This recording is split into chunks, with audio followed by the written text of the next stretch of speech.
Hi there, welcome English 122 at Pikes Peak Community College, the online section. This is week 9. We're moving into our final unit of study for this semester on synthesis or joining the conversation. It is what we are looking for the specifics on how to construct a researched argument, an extended researched argument, which is what you've been doing with your abstracts and building towards the final paper. 2 essays are formally assigned tonight. It's Essay 4, which is the annotated bibliography, and Essay 5, which is the final assignment, the researched extended argument. Both of those assignment prompts are up on D2L. One is underneath the assignment, or they're both underneath the assignment prompt folder, and then they're also in the Unit 4 folder.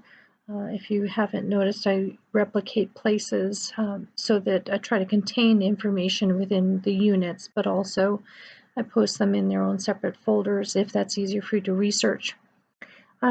This week we're looking at a lot of things that start coming together as you begin your research journey towards constructing your argument. Your proposals were the first step. This is what you're proposing in your abstract to research. These are the ideas or the subjects, the arguments that you're looking at. Some of you are well on the way to making that argument. You already have your specific research in place. You know exactly what your research plan is, and some of you are just beginning the journey of formulating questions about what you want to discover in order to build out that topic into an argument. One of the component parts that I saw in the abstracts was that the contextualization will help you locate your argument so that it goes from being very broad to more specific. If you can contextualize more articulately this place, this time, this group, this demographic that I'm looking at, it will help you formulate your argument so it's not too big, too bulky, too watered down for the space of this argument. It's a very short paper relatively for a researched argument, so remember you want to be as specific and focused as possible, as quickly as possible, and one way to get there is to locate quickly with context so that you can set up your argument and make a bridge to your so what. So always think about your so what and your thesis as aligned along a bridge. The thesis starts the journey, the so what concludes that journey, and it's all part of what you're trying to argue. Much like we have claims and evidence together, we think of those as joined. Think as a thesis and a so what as joined. So as you're constructing your final argument, what we're looking for in this unit is synthesis. Synthesis is joining ideas together to form a conversation, or to what they call joining the conversation. To join a conversation already in place, you do this well in your real world, or at school, at home with your family, your friends. You might sit down and start the process together, but you're all contributing a voice to that conversation in some way. The reason why we look at it and call it joining a conversation in a synthesis argument is you're not coming up with a topic that is fresh and new, plunked onto the planet, brand new formed. They usually come out of ideas from other things. For example, artificial intelligence comes out of years of computational arguments about the place and purpose of computers as a tool to help man, and now you're starting to see arguments about the ethics of artificial intelligence. It's not a concept that comes in and of itself, but emerges from many conversations about computation and human thought and replicating that thinking and using tools. So you can see all those tentacles going in to a general idea about computer skills and computer technology and how to make those move forward. And now you have your own discrete conversation that is taken off in another level. That's what we're talking about joining a conversation. So generally, you're not going to start a conversation about a new idea or topic, but you're going to join a conversation in place. Now, that doesn't mean that you shouldn't attempt to bring new ideas and new ways of seeing or looking at a topic, and that's where your analytic skills come in. But that's what we want you to do, is want you to think about how I can further this argument, how I can bring a fresh light to it, how I can turn the argument, deepen it, make it more complicated in some way, so that my so what has more teeth to it, that you are giving your reader something to join themselves. You don't just want to say, I've assembled this group of facts and I'm presenting this group of facts to you so that you can look at this group of facts that I found. It's not an argument, that's a presentation of information.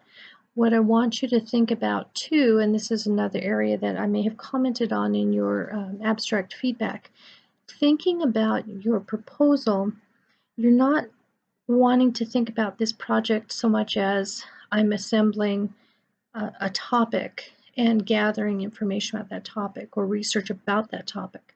What you are trying to do is to find an argument that is fresh or new, or you have a new perspective on that you can bring new information to. And then you find research to support your argument, or to turn your argument in some way, or to make it more complex in some way. You might look at counter arguments and say, I'm still positioning around these counter arguments for these reasons. But what you're trying to do with your research is not to compose a bunch of facts. Data, yes, if that's what you're arguing and needing data to support your argument. But what you're trying to do is bring in some voices, some authoritative voices, credible, reliable sources, stable sources, academic scholarly sources. Bring those voices into your argument so that you then can position your own argument using those voices to help support your argument as evidence. So remember, keep in mind this is an argument paper. It's not a research paper. It's a paper that requires research to find other pieces of evidence. But what you're looking for primarily is to develop an argument like you did in the basic argument paper and support it with that evidence that you find. Sorry, I've got the cold that never goes away. I'm so sorry. So tonight, joining the conversation, again, it's not presenting a research topic, but using research to support your argument. So how you're getting there, there are a couple of things that I have up on D2L under the Unit 4 pod. And one of them is a PowerPoint called Constructing a Researched Argument. And it just goes into the step-by-step about what you're looking for in a researched argument. Some of the things that I want you to look for in those research arguments, I want you to think about things like, am I going to position taking an approach about a topic or a subject or a problem at hand, or am I looking at a literary or a cultural argument in some way? Some of you have looked at possibly joining a philosophical conversation in place. And in that sense, you might turn to literary works or to film or to song as further supportive documents, supportive evidence. And others are going purely scientific or psychological, a lot of really good thoughts going on about psychological papers. In those, you might want to specifically spend time looking at social articles or social science articles, hard science articles. But whatever approach you take, you'll see in this Constructing a Research Argument PowerPoint, you'll see the two threads, and they're both looking at the same thing. Is you have to thoroughly analyze the problem at hand, formulate your initial argument, your working thesis, and then come to your so what by taking those steps of research to support your argument to move it towards the so what. I'm not going to read through the PowerPoint. It's up on D2L for you for your information. The second thing that we're talking about tonight is the basic research itself. What are we talking about by basic research? And I have, excuse me, I have a document up there talking about research and finding sources, basic research and finding sources. In this particular document, you'll find to be useful because it breaks down what we're looking for specifically in a researched argument and what it means to join the conversation. Specifically, you're looking to develop your academic chops, so to speak, in your coursework here at Pikes Peak so that when you continue on, if you're continuing to a certificate program or to your 4-year program, or even to graduate level coursework, you want to hone and refine your research skills so that you can join the conversation within the profession you're studying to join. You might already be in that profession, but to continue to develop those chops within that profession. So some of the things you want to look at with basic research is that it's encompassing multiple skills. It's not just, oh, I know how to do a quick Google search and then jot some ideas down. You want to look at how to find credible sources. You want to interpret the data and the information you find in those sources. You want to critically analyze what's going on, and that includes thinking about those writing situation categories. Is this author credible? Does this author contextualize his or her problem as he's arguing? Does he completely rely on an emotional appeal when he's making a scientific argument where logic would suit him better? So thinking about those things that you did in your analytic writing, those are the kinds of skills that you bring to a researched argument and basic research. And then, of course, the whole purpose of this class is to compose, an argument, an extended argument. So you hone your argumentative writing skills through your research. Time is going to be your best friend for successful research. So you'll see that this course now has started to thin out. Your discussion posts are coming to an end. You'll have much less busy work to be doing, and I want you to use that time to really think and research, form questions. Questions are the primary element of research. Form your question about what you want to discover. Don't just jump right in and hope that you discover something. Try to find some path towards a research plan. And we'll talk about that more in just a minute.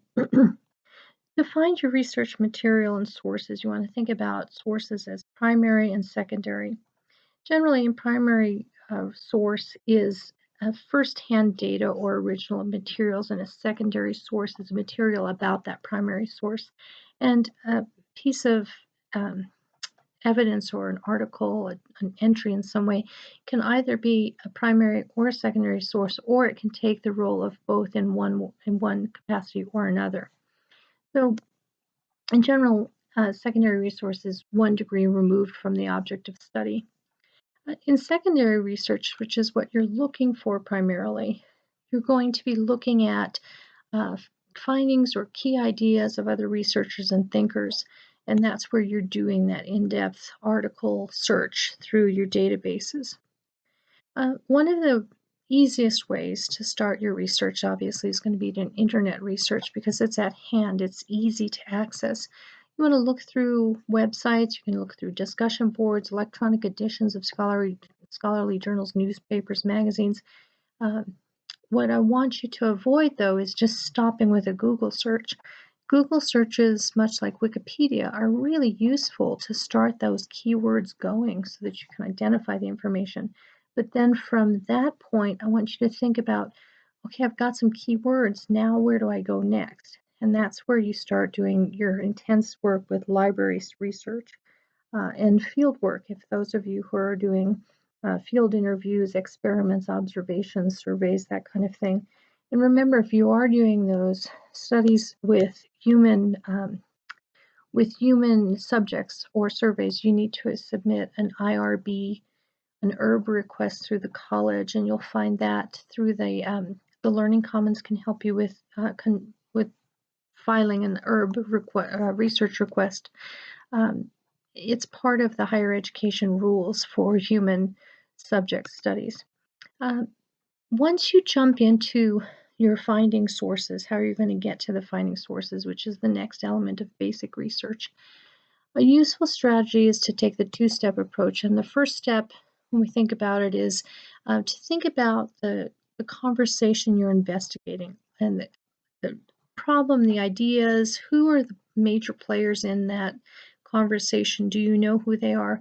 If you don't, you can just do a basic Google search to find the names of the people who are interested in this concept, who are talking about it.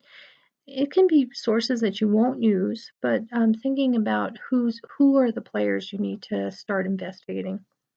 And then the beginning search, it's called scouting. scouting or skeletoning. So to do a scouting search, the first step in your research is you want to search the internet. You do the first internet search looking for keywords. A, a note about Wikipedia, it's not considered a reliable source because it's open source. It's openly editable, even though Wikipedia does monitor the entries. It's not considered stable, but it's an interesting starting point if you go to the bibliography at the end of an article or an entry. You can use the footnote, they call it following the footnote trail. You can use that source's material to find information on your own. So, for example, if there's an article you're reading about the Declaration of Independence and you're reading the Wikipedia entry on it, at the bottom of that entry, there's probably 100 and some sources listed. Some will be useful, some will be scholarly sources right off the bat. So, you've already used your initial scouting search to find where you want to go next. You can weed out some ideas. That way you can even form some questions based on that, just that bibliographic information at the bottom of Wikipedia search. So they're not bad things. Just don't rely on those for your sources, for your final sources. I mean, for your paper. Use their footnote trail to find the sources that they're linking to. Another thing that comes out of scouting is starting that keyword search I've mentioned a few times, and to start a working bibliography file. You want to keep that on your laptop or however you organize your material, but keep a bibliographic file of your research so you can come back to it later, whether later in this class or whether later in your academic career. Keywords allow you to do broader searches, and sometimes those keyword searches bring you to sources you would never have thought to use. For example, if we're using that Declaration of Independence again, if you do a quick keyword search on the terms of freedom, you might find something about political ideas of freedom, which is what you would expect. But you also might understand that there might be some philosophical debates from back in the Middle Ages on freedom, and there might be some searches theologically about freedom. There might be some psychological studies about freedom that you would not have thought. So using that keyword search, you can start seeing, oh, these are broadening my initial database, what I thought I would have to investigate.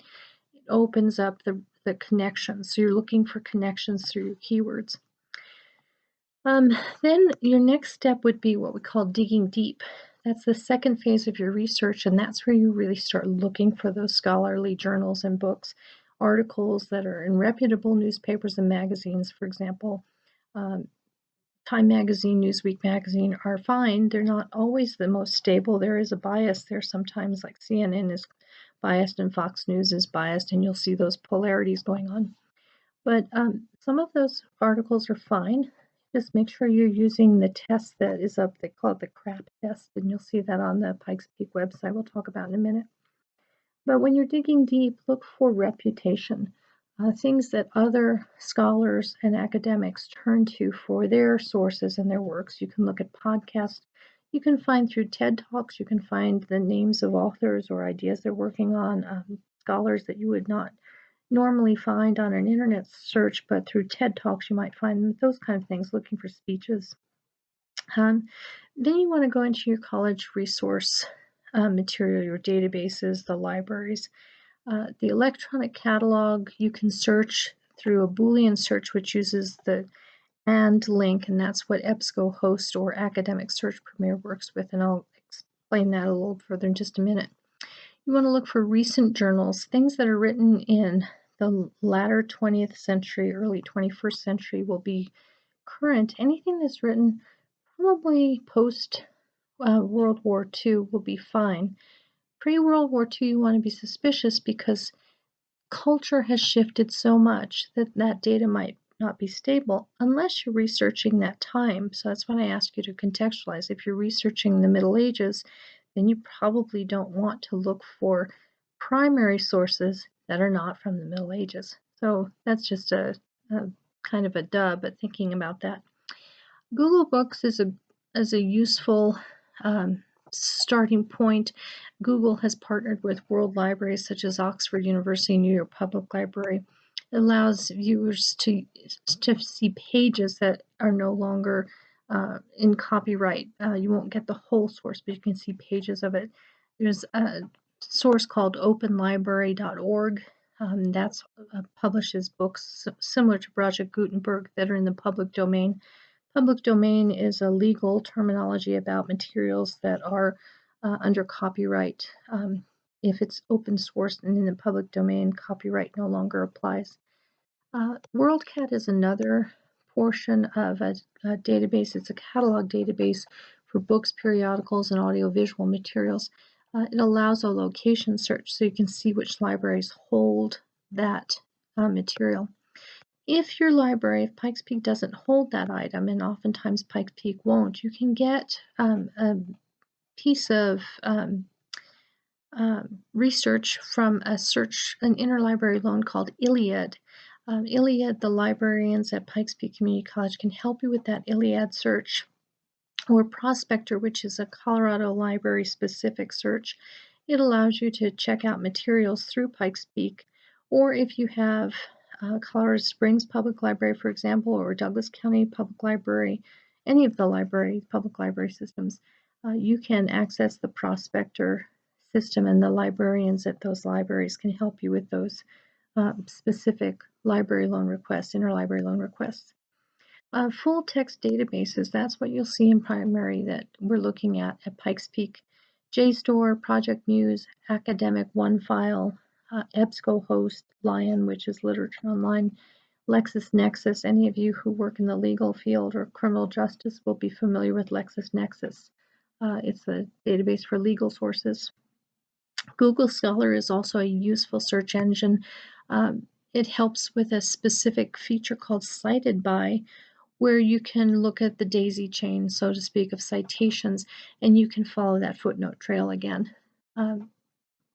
Generally thinking about basic research and finding sources, look for sources that are relevant, that are intelligible, that are current, and that are reliable.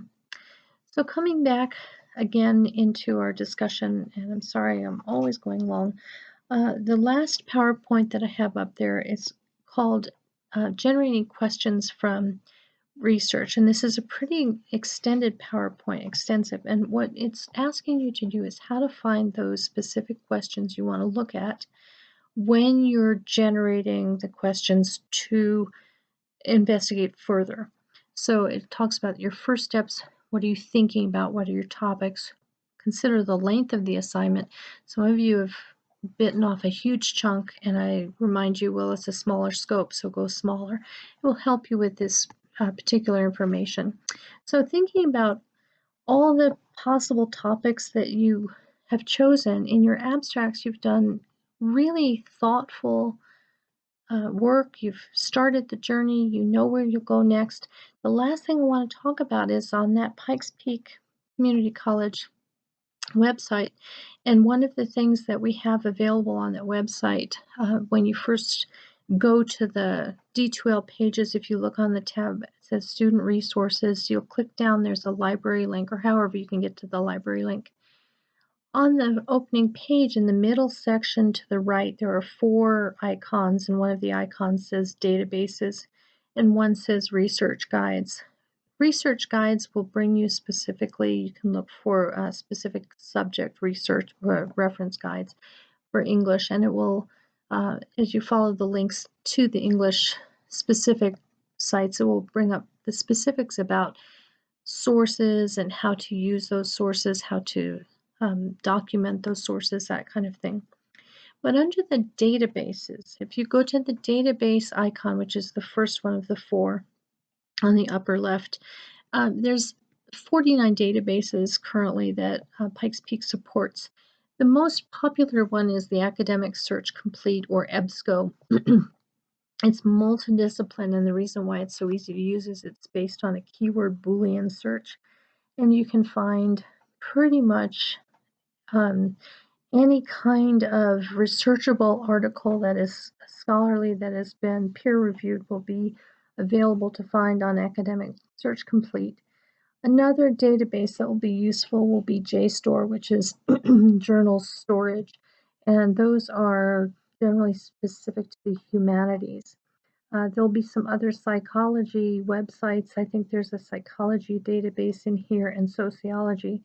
But just look through the databases and just do some quick searches, and you'll find the amount of information from those keywords will help you generate those questions that will then help you figure out what you need to do to further your argument. But always keep your argument and your so what in mind, your thesis and your so what in mind, and then let those questions come into play. And that's how we were starting this unit on synthesis, to join that conversation. Let me know if you have any questions. All this information is up on D2L, and I sure hope you have a wonderful week. I hope you don't get this cold that's going around, and I hope certainly you don't get COVID, or if you have had it, your family has it. My thoughts and spirits are with you. I certainly know it's been a tough semester, tough couple of months.